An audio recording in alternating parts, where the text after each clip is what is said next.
que eu escolhi aqui nos Estados Unidos para ser parte dela. Eu amo vocês, gente. Eu amo vocês. Vocês são queridos. Vocês são família da gente aqui nos Estados Unidos. Vocês são preciosos. Trago também um abraço do meu irmão, Ronaldo, do meu pai. Nós somos todos habituês dessa casa aqui. Mas enfim, eu queria ler com vocês o Evangelho de Lucas nessa manhã, porque eu quero trazer um recadinho de Deus para o seu coração, falando sobre o que faz diferença na vida de quem faz diferença. O que faz diferença na vida de quem faz diferença. Já que a gente está celebrando um aniversário, o aniversário do pastor Manuel, celebrando a vida, nada melhor do que a gente pensar, refletir nas Escrituras sobre a vida, sobre o que dá sentido à vida, enfim, sobre como a gente tem dirigido a nossa vida, o que pode nos inspirar aqui nessa manhã. O texto diz o seguinte, Lucas capítulo 2, versículos de 21 a 24. Completando-se os 8 dias para a circuncisão do menino, foi-lhe posto o nome de Jesus, o qual lhe tinha sido dado pelo anjo antes dele nascer. Completando-se o tempo de purificação deles, de acordo com a lei de Moisés, José e Maria o levaram a Jerusalém para apresentá-lo ao Senhor, como está escrito na lei do Senhor. Todo primogênito do sexo masculino será consagrado ao Senhor, para oferecer um sacrifício de acordo com o que diz a lei do Senhor, 2 rolinhas ou 2 pombinhos. E a gente para por aí. Queridos, essa é uma passagem bíblica da apresentação, da consagração de Jesus. Era a tradição da lei mosaica, no 8º dia, o menino primogênito da família era apresentado ao Senhor, era circuncidado como sinal de aliança diante do Senhor, e ali ele recebia também o nome. É o que está acontecendo com Jesus. Mas tem um fato que nos revela uma série de coisas a partir desse momento aqui que a gente está vendo. Jesus está sendo apresentado no templo, está sendo consagrado ali no templo. E vocês notam que é uma cena em que não existe nenhuma pompa e circunstância, não tem nenhuma grande festa, um grande enfeite, nada, mas tem uma coisa que nos chama a atenção, que é a seguinte: a lei vai se cumprindo, o menino é apresentado no 8º dia, circuncidado, o seu nome é dado a ele, o nome de Jesus, e no finalzinho ali no versículo 24, se você prestou atenção no que a gente leu, são apresentados em sacrifício 2 pombinhas ou 2 rolinhas. Isso chama atenção, porque em condições normais, o que era apresentado nesse momento era um cordeiro, era sacrificado um cordeiro. Mas no caso de Jesus, são 2 pombinhas. Se você for curioso, depois se você quiser dar uma olhada em casa, você vai recorrer ao texto que faz referência a esse texto no Antigo Testamento, que é o texto registrado no livro de Levíticos, no capítulo 12, no versículo 8. Você vai ver o que lá? Você vai ver o seguinte: você vai entender por que isso está acontecendo. Por que isso está acontecendo? Porque a lei dizia que quando a família fosse muito pobre, quando a família não tivesse posses, ao invés de se apresentar o cordeiro, eram então apresentadas 2 pombinhas. A partir daí a gente pode pensar uma série de questões. A primeira delas é a seguinte: a família de Jesus era muito pobre. Jesus apresentado sem pompa nem circunstância, como um cidadão para lá de ordinário, comum. Jesus era pobre. Aí você vai vendo o contexto. O relato do profeta Isaías sobre o Messias era que ele não tinha nenhuma formosura. Ou seja, era feio. Estranho a gente pensar isso, né? Até porque a gente foi acostumado com essa figura ocidentalizada de Jesus, porque Jesus era um homem do Oriente Médio. Ele nada tem a ver com essa descrição louro de cabelos esvoaçantes, olhos azuis, caucasiano. Jesus não tem nada disso. Isso é uma uma figura ocidentalizada, europeizada de Jesus. Mas não tinha formosura, uma família pobre. Filho de quem?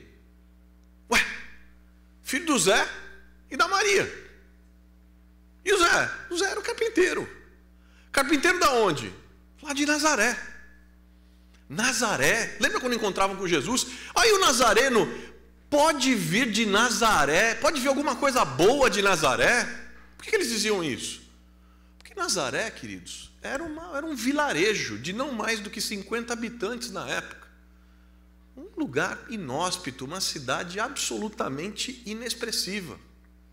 Cidade de Jesus, que cresceu e aprendeu o ofício de seu pai, viveu como carpinteiro, depois deixou de ser carpinteiro para iniciar o seu ministério e passou a fazer seu ministério itinerante, e era muito criticado e visto por muita gente como um desocupado, como um andarilho, outros até como um vagabundo, mantido para o escândalo da época, mantido em seu ministério por ofertas de mulheres, uma coisa. Aí você pode estar olhando para mim aí, tem uns que estão menos avisados, estão olhando para mim, mano. Assim, mas espera aí, ô pastor, você veio aqui então hoje para desconstruir Jesus, é isso? A pregação não era cristã, como é que é isso? Não, eu vim para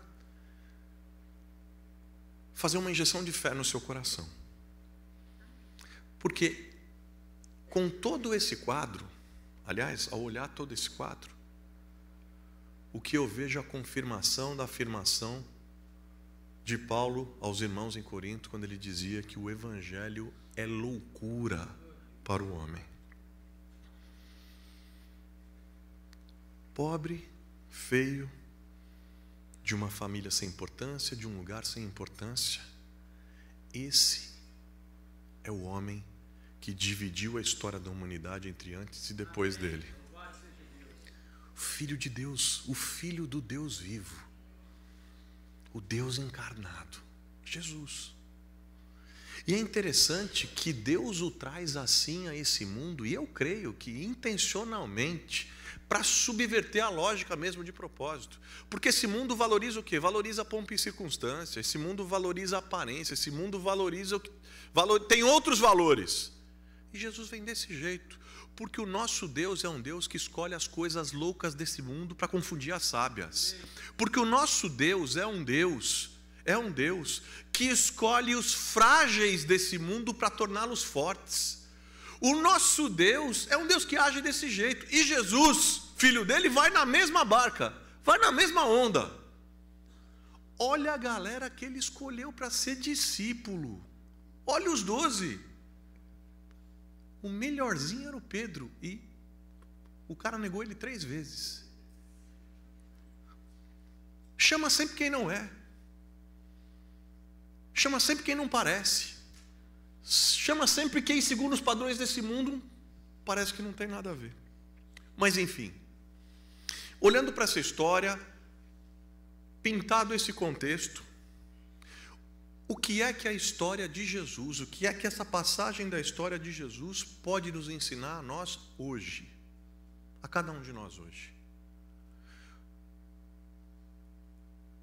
Como é que um homem que nasce ali,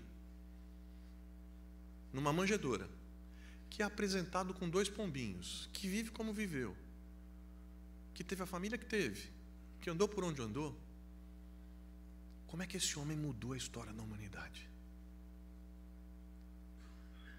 O que é que faz diferença na vida de quem faz diferença?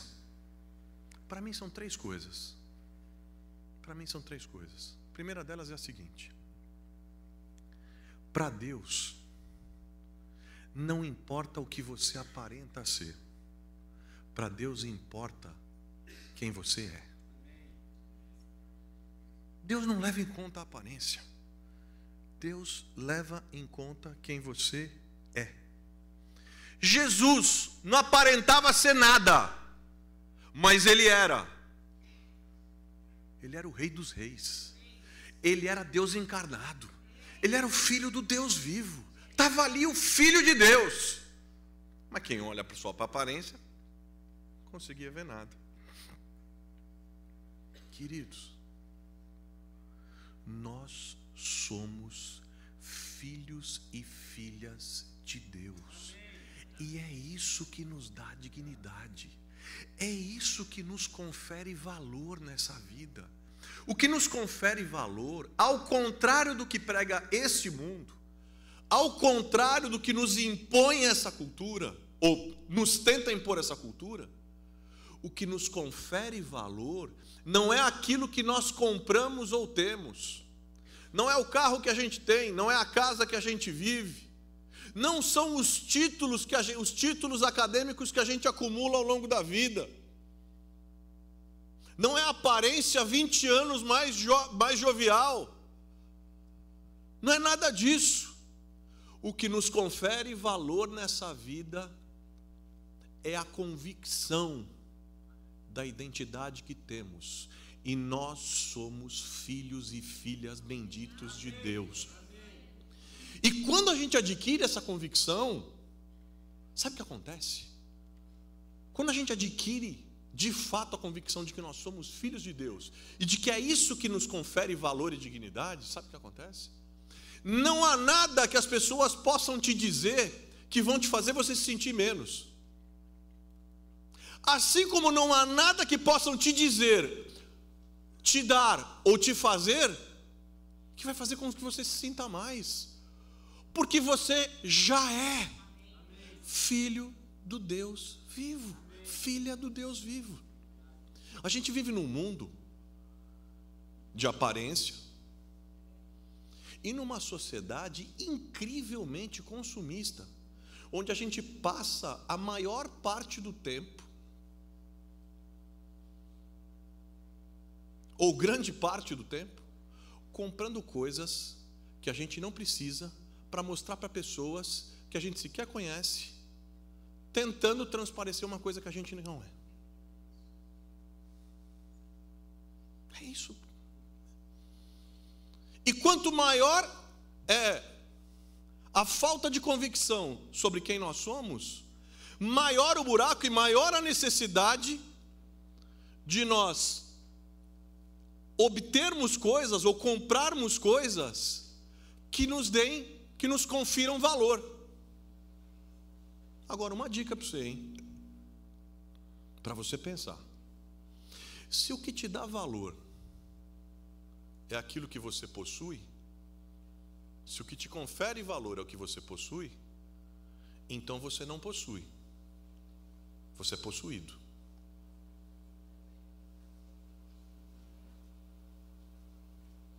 Porque quando eu preciso de algo, quando eu não tenho convicção do meu valor, eu preciso de algo que me agregue valor. Por que vocês acham que as pessoas precisam tanto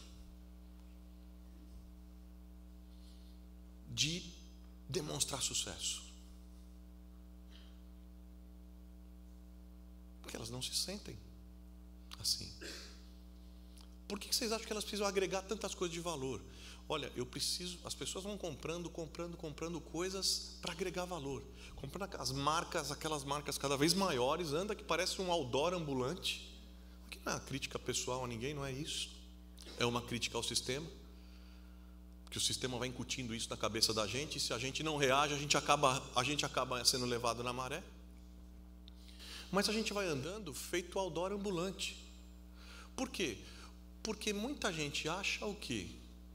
Que ao comprar uma camiseta, uma roupa, uma bolsa, um sapato, um carro, na verdade, o que se compra não é o objeto, o que se compra é o estilo de vida vendido pela propaganda daquele objeto. Quando eu compro aquilo, eu me transformo naquela pessoa cool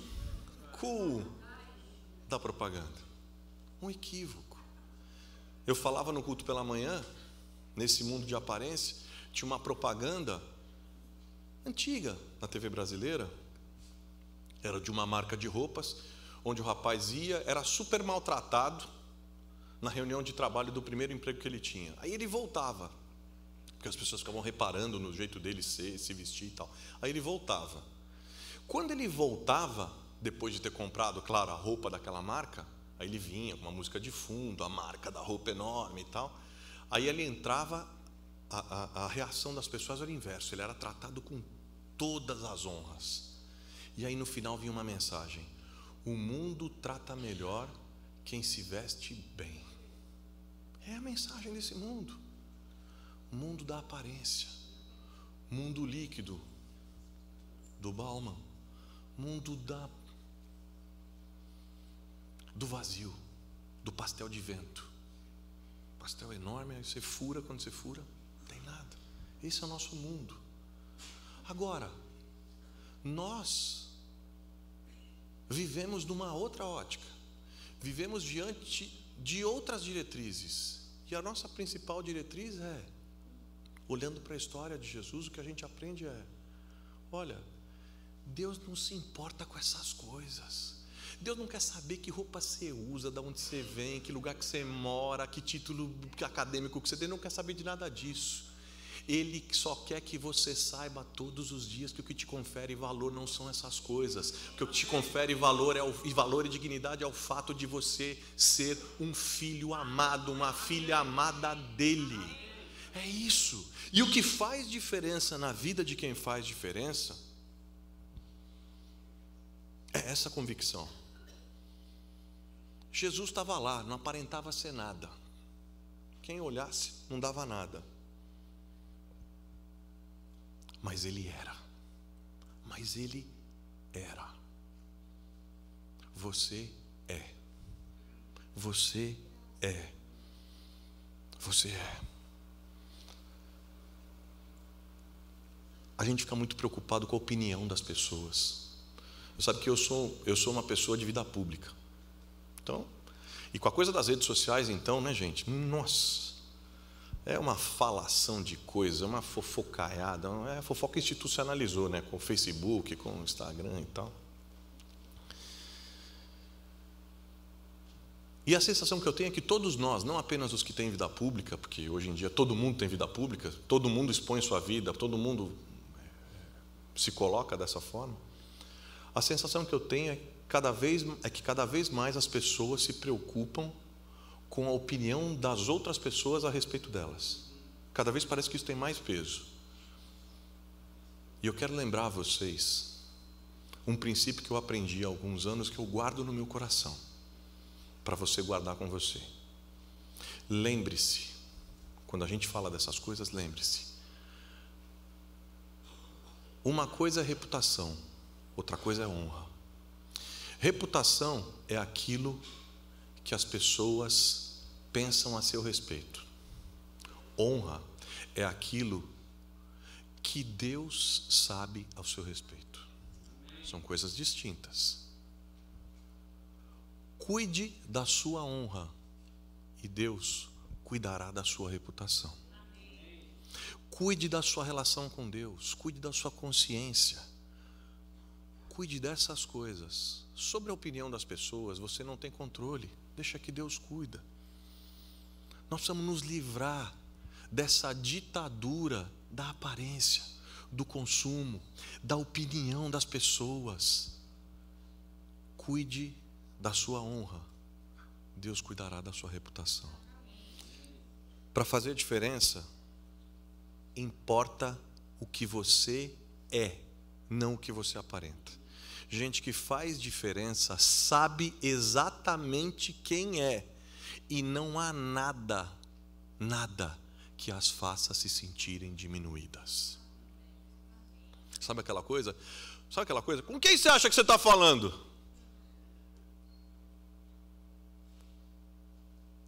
Com o Filho de Deus, ué. Você está falando com o Filho de Deus.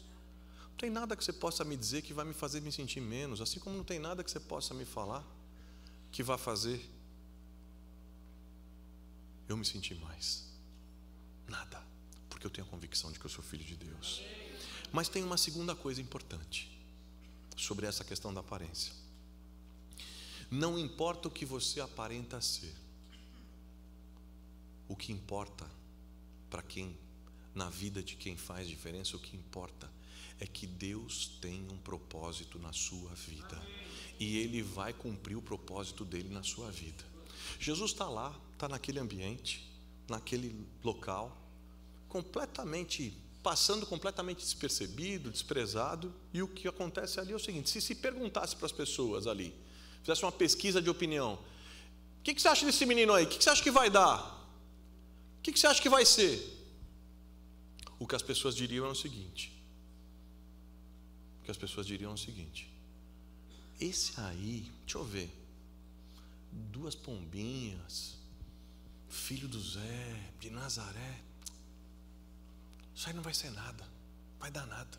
Olhando assim já até sei, isso aí não vai dar nada. Agora, se a mesma pergunta fosse feita ao Senhor: escuta, Senhor, e esse aí? O que esse aí? Esse é meu filho amado. Esse é o príncipe da paz, Senhor dos senhores, Rei dos reis.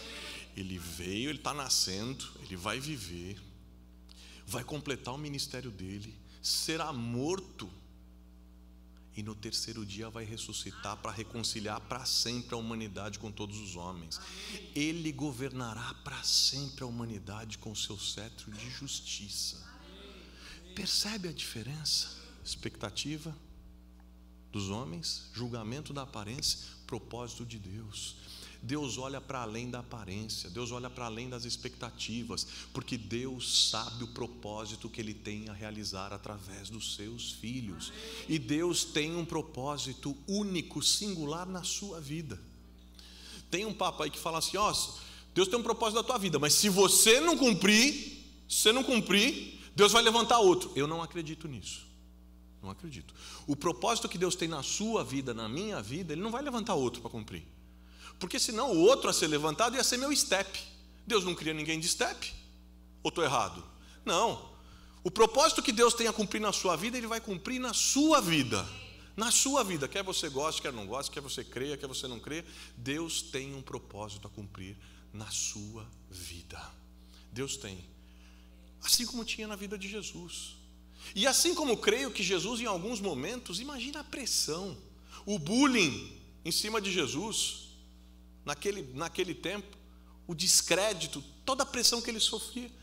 Eu creio que não foram poucos os momentos que o Espírito Santo chamou Jesus de lado: Jesus, não houve opinião dessa gente não, Jesus não entra nessa onda não, Jesus, Deus não olha essas coisas, Deus não leva em consideração a aparência, Jesus, atenção Jesus, Deus tem um propósito na sua vida. Você veio a essa terra com um propósito, e a sua vida vai glorificar ao Senhor Jesus. E a mesma coisa eu digo para vocês aqui nessa manhã. A mesma coisa eu digo para vocês nessa manhã. Não importa o que você aparenta ser. Importa sim que Deus tem um propósito na sua vida. E que Ele vai usá-lo de maneira especial, única e singular, na expansão do reino dEle aqui nessa terra. Para fechar com vocês, o terceiro e último aspecto que eu levantaria, terceiro e último ponto. Primeiro, não importa o que você aparenta ser, o que importa é a sua identidade, você é filho de Deus. Segundo, não importa o que você aparenta ser, o que te confere valor é que Deus tem um propósito na sua vida. Deus tem um propósito, mas eu ainda não vi, eu ainda não descobri. Ore ao Senhor, tenha sensibilidade, peça a Ele que fale contigo, no secreto do seu quarto ou aqui na sua comunidade. Deus mostra o propósito, Deus tem um propósito na sua vida. Não tem ninguém que não tenha um propósito, com quem Ele não tem um propósito. Mas por último, o que faz diferença na vida de quem faz diferença é que não importa o que você aparenta ser, não importa o que você faça ou como você faça, o que de fato importa é se a mão de Deus está sobre a sua cabeça. Não adianta você ter convicção de que é filho de Deus, ter sentido de propósito, mas achar que vai resolver o mundo no braço. E quantos cristãos dos dias de hoje querendo resolver do seu jeito, querendo resolver feito Sara, não a Sarinha aqui, não, querendo resolver feito Sara. Deus tinha dado uma promessa que Abraão seria pai de uma grande nação. Quando ela viu que o negócio estava demorando, que ela estava envelhecendo, que parece que a coisa, acho que Deus esqueceu, Deus deve ter esquecido do propósito dele, Deus deve ter esquecido que nós somos filhos dele, Deus esqueceu das coisas, ela resolveu, sabe fazer o quê? Resolveu dar um jeito, tomar um atalho. Bom, já que não vai comigo, na época não tinha bebê de proveta ainda, nem inseminação artificial, o que ela fez? Chama a escrava, chama a serva, vai lá, Abraão, e resolve ali, com a Sara, com a Agar. Até hoje, nações se degladiam, fruto de uma decisão equivocada de alguém que resolveu fazer as coisas sem a mão de Deus sobre a cabeça, sem a bênção de Deus no fruto do braço. Querido, lembre-se que o mais importante nessa vida não é o que você conquista, mas é em que tipo de pessoa você se transforma ao conquistar o que você conquista. Eu conheço um monte de gente que conquistou um monte de coisa, mas que há 20 anos atrás era um ser humano muito melhor, e hoje virou um ser humano mirrado, de alma mirrada, mesquinho, orgulhoso, egocêntrico, artificial, mascarado. Tem gente que acha que vale qualquer coisa para conquistar o sucesso, entre aspas, segundo o padrão desse mundo. Deixa eu dizer, não existe sucesso verdadeiro sem a mão de Deus sobre a sua cabeça. Eu às vezes tenho alguns sentimentos de frustração que eu olho, às vezes a gente está arando lá a terra, arando, trabalhando. Talvez você já viveu isso também. Eu já tive uns arranca-rabo santo com Deus. Você está lá, você ara a terra, você semeia, você planta, você rega e tal, e parece que a colheita não vem. Demora. Ou então, ela vem, mas ela é desproporcional em relação ao esforço e ao trabalho que você fez. Aí você olha de lado. Aí você vê, sabe aquele picareta, cara de pau, sem vergonha, que engana todo mundo, que puxa o tapete, que dá cotovelada na cara, que humilha os outros. Aí você vai vendo, parece que a colheita. Aí você olha e fala, Deus, tem alguma coisa errada. E a convicção que eu tenho no meu coração, que Deus já me deu, filho, a diferença não é o tamanho da colheita, a quantidade da colheita, não é nada disso. De que adianta toda essa colheita e um coração tão distante do meu? Tantas e tantas pessoas hoje conquistando tantas coisas, perdendo a família, perdendo a saúde, perdendo a vida, perdendo os filhos, sacrificando tudo em nome do quê? Em nome do quê? Correndo atrás de seus próprios impérios, correndo atrás de seus próprios interesses, correndo atrás de satisfazer única e exclusivamente o próprio ventre, distantes da bênção de Deus. Deus não nos chamou para isso, que chamou para sermos bênção onde quer que a gente esteja. Deus nos chamou para frutificarmos aonde nós formos plantados. Deus nos chamou como sinais do seu reino aonde quer que a gente esteja. Quando você chega no seu trabalho, aquele ambiente fica melhor, sabe por quê? Porque você chegou lá. Sua preocupação não é sempre porque eu quero ser o chefe, porque Deus me chamou, porque o lance da igreja agora, que Deus me chamou para ser cabeça e não cauda. Cara, e os caras estão fazendo uma igreja com cabeção desse tamanho, que haja cabeça, é muita cabeça. Que papo de louco que é esse? Deus te chamou para ser bênção, não para mandar.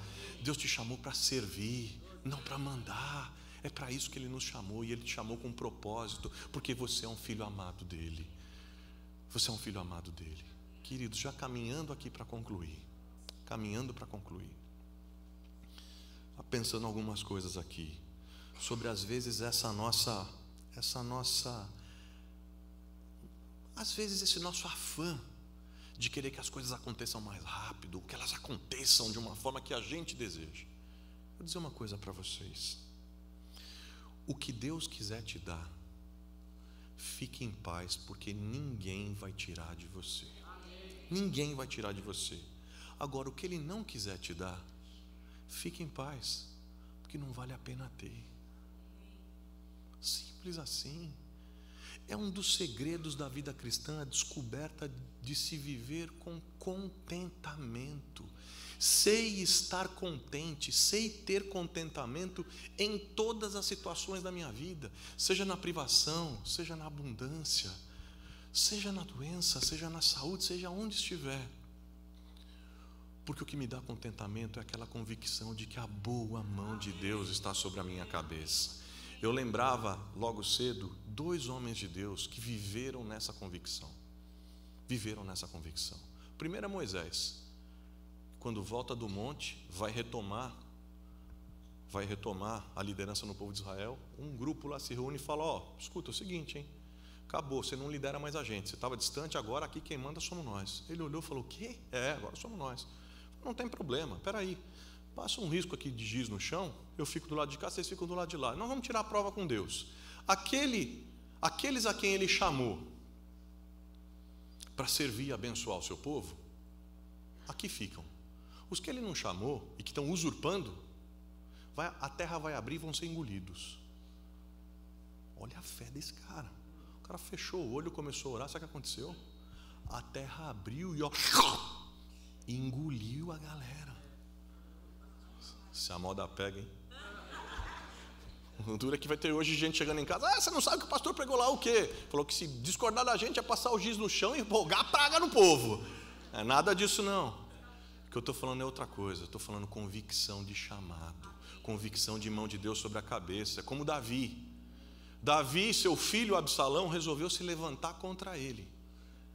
Se rebelou, provocou uma guerra civil, dividiu o reino. E num determinado momento, Joabe, seu general, chegou para ele e falou: Davi, você precisa fazer alguma coisa, Davi. Se você não reagir, teu filho vai te derrubar, vai te matar, vai tomar teu reino. Davi olha para Joabe e fala: Joabe, deixa eu falar um negócio para você. Eu não pedi para ser rei. Eu não fui candidato a rei. Ninguém votou em mim.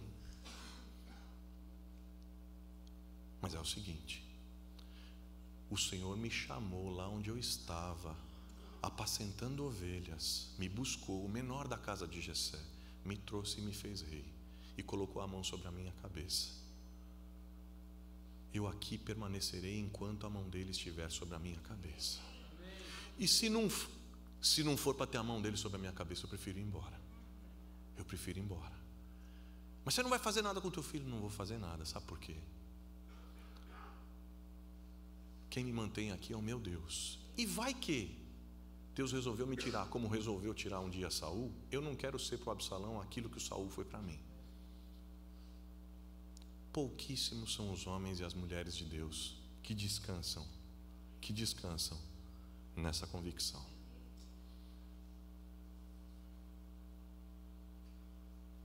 A mão de quem sobre a sua cabeça você tem buscado? Do seu chefe? Do sistema capitalista? Do seu pai? Importante. Do seu pastor? Importante. Mas a mão de quem você tem buscado sobre a sua cabeça? A bênção de quem você tem buscado? Se não é a mão de Deus, hoje é tempo de você dizer: Pai, eu estou cansado, Deus, eu estou cansado demais de fazer as coisas na força do meu braço. Eu quero de novo ter a tua mão sobre a minha cabeça, para que eu possa caminhar em paz nessa vida. Queridos, lembrem-se, 3 coisas. Você é filho bendito de Deus, filha bendita de Deus. Deus tem um propósito na sua vida que Ele vai cumprir. Terceiro, não tente fazer nada sem a bênção dEle sobre a sua cabeça. Porque o que faz diferença na vida de quem faz diferença são essas 3 coisas. E não se importe Porque você, como eu, pode ser que esteja preocupado, mas fala, eu? Então,